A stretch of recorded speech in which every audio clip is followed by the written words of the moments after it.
Community organizations and labor in San Francisco have just won a years-long battle against the largest private healthcare provider in the city. Their victory against the odds could serve as a model for other communities battling huge corporations. On the one side, there's California Pacific Medical Center, the most profitable healthcare corporation in San Francisco. They wanted to build a new, centrally located mega hospital that would meet new earthquake requirements. On the other side, a labor community coalition fighting to ensure quality health services in and for marginalized communities.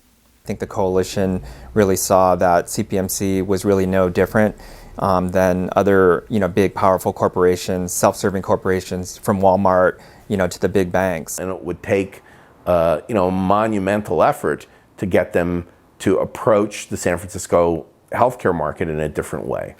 It was a matter of insisting that if CPMC wanted to carry out their business plan, they had to do it in a way that would serve all of San Francisco. So it became a big fight for social justice. Many have criticized California Pacific Medical Center for prioritizing profits over the healthcare needs of San Francisco's marginalized communities. There was a time when a healthcare system in a city like San Francisco would be subject to some kind of a planning oversight. But that period disappeared with, in the Reagan era. And decisions started to be left up to the market. The big difference in Northern California is that you have a larger number of beds that are controlled by one entity, and that is Sutter. And that because of that, that has led to healthcare costs being higher in Northern California, significantly higher than they are in Southern California. Sutter, CPMC's parent corporation, would report year after year $500–600 million in profit. Ironically, it was CPMC's anti-competitive practices that put them in control of an important charity care hospital, St. Luke's. St. Luke's accused CPMC of skimming insured patients and filed an antitrust lawsuit. The settlement resulted in an unexpected twist. CPMC agreed to support St. Luke's core services, including inpatient care. St. Luke's later became part of CPMC. Since taking over the hospital, CPMC had constant battles with the California Nurses Association, including fighting over who pays for healthcare benefits. The way that they cut health benefits to nurses was particularly incredible because they were a healthcare company employing nurses, and they wanted to make nurses pay more to get healthcare from them. Community groups and labor organized in coalition against CPMC when they came out with their institutional master plan in 2008. It included building a 555-bed hospital with specialized services and a medical office building at Van Ness and Geary on Cathedral Hill. Hospitals had to meet new earthquake safety requirements. CPMC wanted to build new facilities instead of retrofitting their existing hospitals. They were going to close inpatient care at the Pacific campus. They were going to close the California campus altogether. And consistent with that, they were going to close inpatient care at St. Luke's and argue that all inpatient care will now occur at this highly specialized hospital at Van Ness and Geary. One of the major issues that community and labor groups were concerned about was the closure of St. Luke's. St. Luke's is the only private nonprofit hospital in the southeastern half of the city. And you think about some of the neighborhoods that means. It's like Bayview Hunters Point, it's Bernal, it's Mission, it's Excelsior, it's Ingleside, and who lives in those neighborhoods? I've been outreaching in the Excelsior neighborhood for about 3 years now, and I do spend a lot of time there. So what I see is that I do notice a lot of people of color. There's been a lot of people who are not insured or they have inadequate health care. Most of the people really go to St. Luke's in this area. They don't ask so much as long as you have your Medicare, medical, and it's okay. People who live in Bayview Hunters Point can expect to live on average 14 years less than people who live on Russian Hill. You're talking about two neighborhoods in the same city. And how do you explain that difference? And it is so tied to people's day-to-day living conditions. Everything from the physical environment of their neighborhood just to the history of racism and how decisions got made about who lives where and what else is part of that way of life, from ports and railroads and freeways and power plants and sewage treatment plants. So that's the large sense of what health equity is. Within that, there is also the question about who has access to health care. If services at St. Luke's Charity Care Hospital were to close, then poor and uninsured patients would have little choice but to access San Francisco's public health facility, SF General.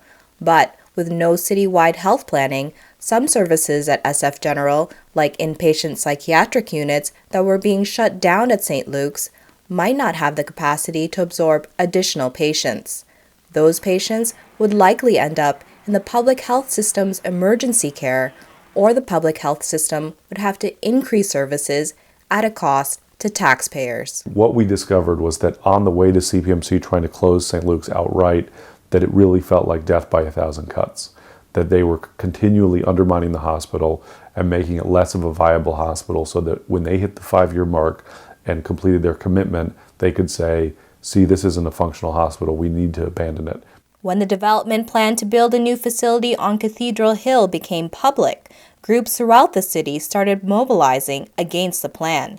2 coalitions consisting of community groups and labor joined forces to stand up for the needs of workers and marginalized communities. There was a labor issue, there was a healthcare issue in terms of access to services.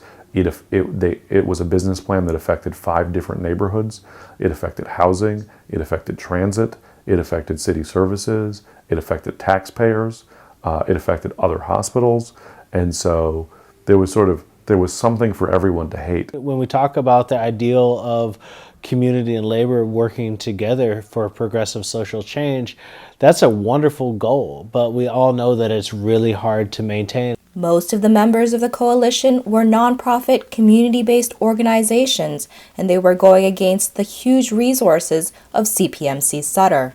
The groups also had to learn how hospitals do business to understand what CPMC was telling the public. They spent years hiring one consulting group after another and marketing firm and pouring enormous sums of money into advertising and publicity stunts, and then bringing men in suits to hearings who would throw down reams of paper on tables and say, this proves that we're right and you should give us whatever we want. This was going to be a huge development. A big hospital on one of the busiest intersections in the city, a medical office building across Van Ness Avenue with a tunnel underneath, a parking garage. They were going to also become the largest private employer in San Francisco. So these were like huge stakes, and the leverage we had was the development proposal, was the city's the authority to approve or amend a plan for development. The land use approval process became the public's forum for speaking out on issues such as healthcare, employment, housing, and transit. In San Francisco, development proposals of this scale ultimately end up at the Board of Supervisors for a final decision. So one of the demands that the coalition was pushing for was that, any agreement between St. Luke's has to have a plan for the viability and sustainability of St. Luke's for the long term. The way private nonprofit hospitals work when they are going to be a safety net hospital is that they tend to have a variety of services that lose money, like an emergency room, that meet the healthcare needs of a community, and that is offset by having some profit center. Usually it's some type of surgery that they do that is for insured patients. And we said, we want St. Luke's to have an anchor. We don't want it to just be the least amount of hospital that you need to support an emergency room. We want it to have something like neurosciences that will make it a viable hospital. Despite the coalition pushing back, CPMC kept pushing their development plan forward. A critical moment came in spring 2012 when the Board of Supervisors did not approve the plan. Because of the successful work of our coalition in presenting a broad, unified platform and a broad coalition, we were able to win over the support of a majority on the Board of Supervisors to say that deal was not good enough. And that really forced CPMC to come back to the table to renegotiate a new deal. But this time it wasn't just with the mayor's office at the table, which it had been up till that point, but now beginning in the fall of 2012. The new round of negotiations included three members of the Board of Supervisors. Early this year, Supervisors Chu, Farrell, and Campos worked with Mayor Lee and brought in a mediator, Lou Gerardo. Out of those sessions, a final development deal significantly different from the original was struck. Despite repeated attempts, CPMC Sutter Health declined an interview for the story with the Real News Network. Here's CPMC's CEO presenting the latest proposal. Our proposed new healthcare facilities are different from what we presented to the Planning Commission last year. They fit well with the future of healthcare and future population growth in San Francisco. The Cathedral Hill campus, while smaller than our proposal last year, will still be our largest campus. We look forward to serving patients from throughout San Francisco at this new centrally located facility. In addition, we recognize that the demographics of San Francisco are changing and that more families are living and working south of Market. Our revised plan with a larger hospital at St. Luke's campus reflects the changing demographics of the city. The new development proposal was unanimously approved on June 25th by the Board of Supervisors. This version includes many of the coalition's demands. Most significantly, the new Cathedral Hill Hospital will be close to 50% smaller, and St. Luke's Hospital will be 50% larger than originally proposed. It was supposed to be closed by 2009, and it's 2013, and not only is it still open, but CPMC is going to be investing $300 million in rebuilding it. Shortly after the new development agreement was announced this spring, CPMC agreed to fair contracts with the California Nurses Association and the National Union of Healthcare Workers. This outcome and this project is an example of how coalitions, in this case of community and labor, can truly make a difference, can truly lead to an outcome that no one thought was possible. People are now saying that if CPMC actually built the development they initially wanted, they would have sunk massive amounts of money into a project that was financially unsustainable, especially given the implementation of the Affordable Care Act. The act changes the way people are insured and the amount paid for services. So the amount of revenue CPMC could expect from the proposed huge, highly specialized facility is far less than before.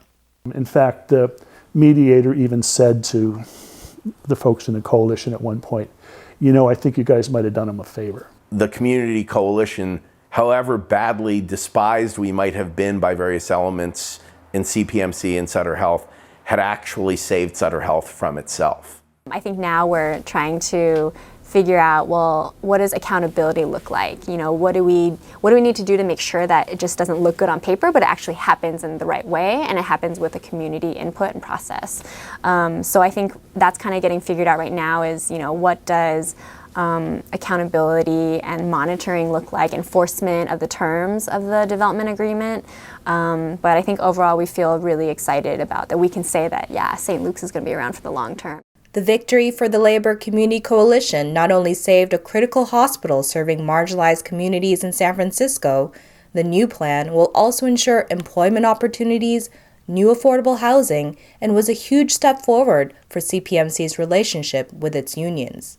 In the end, the years-long struggle will benefit not only the communities represented in the coalition, but all San Franciscans for decades to come.